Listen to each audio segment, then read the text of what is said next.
We spent months now turning this room into something that feels like an English pub or an English parlor. But every time we walk in, one thing kept pulling us out of the illusion. Something that if I had contracted it out, probably would have cost anywhere from $5,000 to $20,000 worth of remodel and revamping and redesign. And you guessed it, our old fireplace. If you walk through this house today, you might think it always looked like this, but it didn't. Every room's got a different story. Every piece of furniture is part of those stories. Every nook, corner, and cranny. Every mistake and every victory. They're all just there. This isn't just a house. It's become kind of our life's biggest project.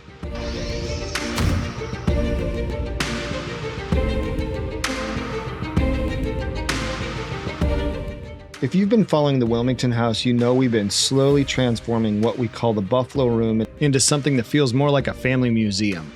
This room is important to our family because it's a place where we can gather distraction-free. There's no tech. It's a place where we can play a game. I can beat Greg at backgammon. It's a space that we want to create warmth, and we're doing that by adding lots of layers to the room. But every time we walked in here, our eyes always landed on one thing: the old fireplace. We weren't trying to build something flashy. We wanted to look like it had always belonged in the house. That's really important.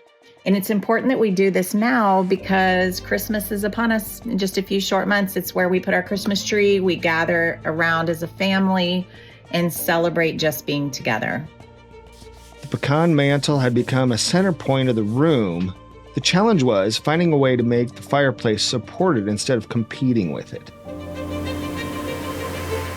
The design looked simple on paper, but getting the proportions right would make all the difference.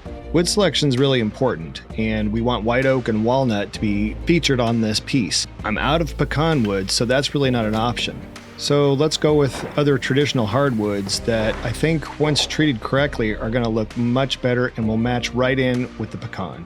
I'm also limited by what I have in-house.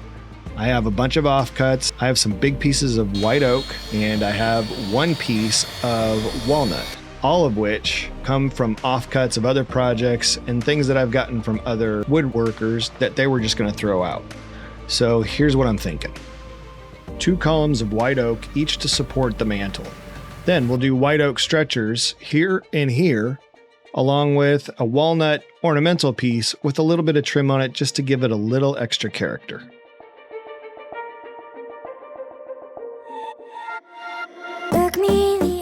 I've said it before, and I will go ahead and say it here again. Finished carpentry isn't always about making the most stunning central piece of your room. Good finished carpentry sometimes doesn't stand out at all until someone goes and rubs their hand across it and feels this really beautiful wood grain and whatnot. So white oak is notoriously dense and thick, and it's honestly kind of hard to work with. But I enjoy it, and it provides a really indelible, hardy, heirloom quality to just about any room.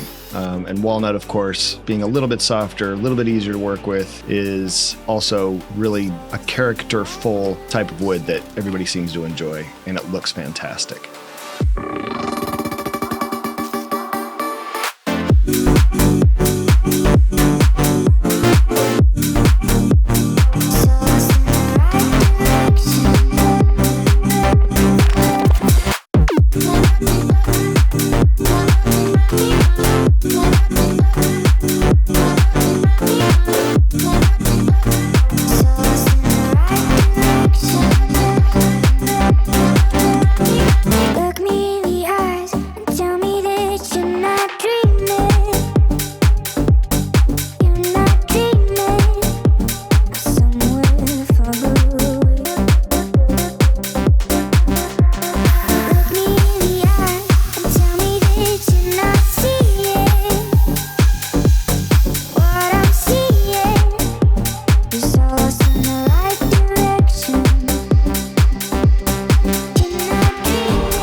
Another thing I'll address here is there's kind of a controversial idea of staining wood amongst woodworkers, and a lot of them don't believe you want to put any stain ever on wood. You just let the natural grain.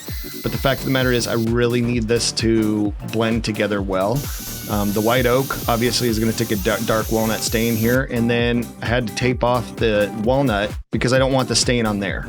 So just a Danish oil on the walnut brings out its natural dark color anyway, which is super beneficial. And the two colors end up matching together really well, and they also blend in with the pecan mantle beautifully.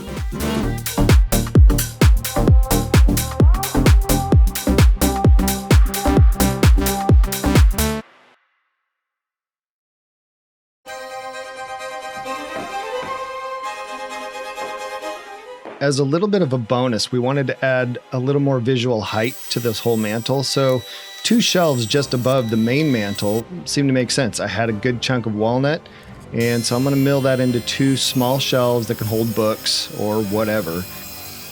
It just gives us a little more, I don't know, aesthetic appeal, and it brings in more of that walnut that we really enjoy. And it's just that additional little buffer of coolness and that additional layer that Jennifer talked about.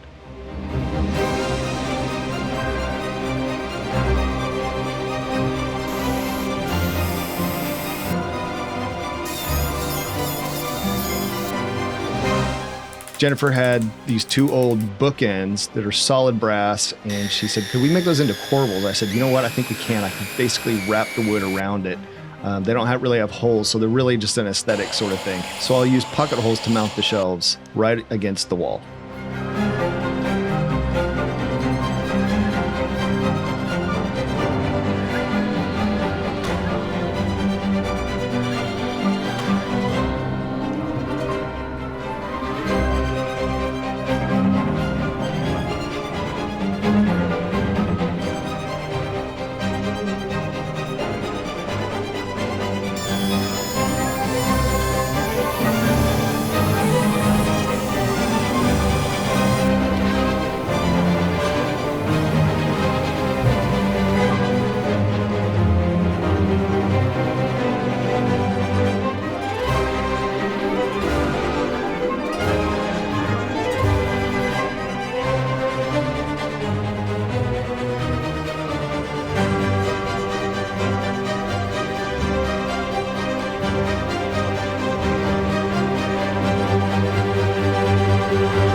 And with that, I feel like we finally reached our goal of creating something that brings the rest of that fireplace into the room and gives us those layers that Jennifer talked about.